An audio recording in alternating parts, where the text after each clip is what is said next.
Hello বন্ধুরা, কেমন আছো তোমরা সবাই? আশা করি তোমরা সবাই ভালো আছো, আমিও ভালো আছি। আজ গেলাম আমি ইস্কন মন্দিরে। শিলচরের ইস্কন মন্দির তোমরা তো জানোই কত সুন্দর। আমি গেলাম আজকে ইস্কন মন্দিরে, গেছিলাম একটু কাজে ওইদিকে।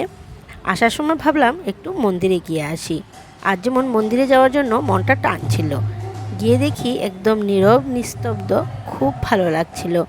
বসে বসে কতক্ষণ ঠাকুরের দর্শন করলাম। আর দেখতে পাচ্ছ একদম নীরব, কেউই নেই মন্দিরে।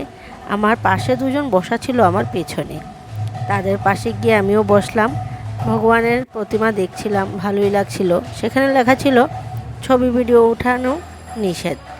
আমি কিছু বুঝি না, মন্দিরে গেলে কেন ছবি ভিডিও তোলা যাবে না?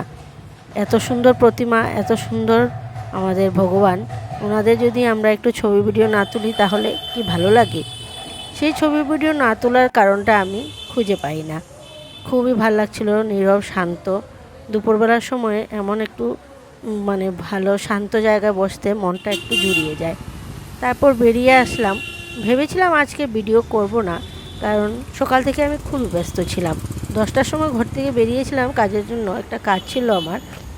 তাহলে বুঝতে পারছো 10টার ভেতরে সব স্নান টান করে পুজো টুজো দিয়ে মেয়েদের স্কুলে পাঠিয়ে আমাদের হাজব্যান্ডকে অফিসে পাঠিয়ে কত ব্যস্ততা। ভেবেছিলাম আজকের ব্লগটা শ্যুট করব না। পরে যেমন ডেইলি করার ভিডিও করার একটা অভ্যেস হয়ে গেছে, তাই যেমন ভালো লাগছিল না, মনে হচ্ছিল যে না, এবার একটু ফ্রি হয়েছি, এবার একটু ভিডিও করি। আর যেহেতু গেলাম ইস্কনে, ঠাকুরের দর্শন করলাম, তাহলে একটুখানি ভিডিও না করলে ভালো লাগবে না, তাই একটু ভিডিও করে নিলাম। কিন্তু দুপুরের রান্নাটা আমি একদমই সারতে পারিনি।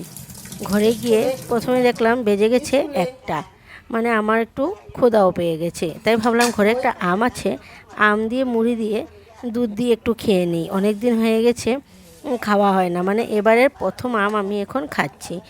আম আনা হয়েছিল কিন্তু আমার আর খাওয়া হয়নি। এই খাবো খাবো বলেই 2-3 দিন চলে গেছে, আমার একটা আম রয়ে গেছে। তাই ভাবলাম এটা একটু খেয়ে তারপর দুপুরে রান্না বাড়ায় আমি লেগে পড়ি। তোমরা কারা কারা এইভাবে আম মুড়ি খেতে ভালোবাসো আমাকে একটু কমেন্ট করে জানিও। আমার তো খুবই বেশি ভালো লাগে, আর এটা না একটা অভ্যেস হয়ে যায়। তারপর আমের সিজন চলে গেলে খুব মিস করি আম মুড়িটাকে। তারপর দুপুরে রান্নাবান্না আমি করছিলাম কারকোল ভাজা আর পটল ভাজা, আর ডাল করেছি। আর তার সাথে করেছি, সকালবেলা করেছিলাম সয়াবিনের তরকারি, তাই একটু রয়ে গেছে।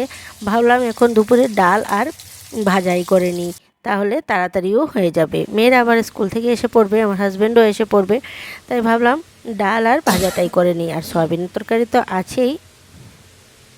তাহলে আজকের ভিডিওটা আর বড় না করে এখানেই শেষ করলাম। ফিরে আসবো আবার নতুন একটা ব্লগ নিয়ে। ততক্ষণ পর্যন্ত টাটা, বাই বাই।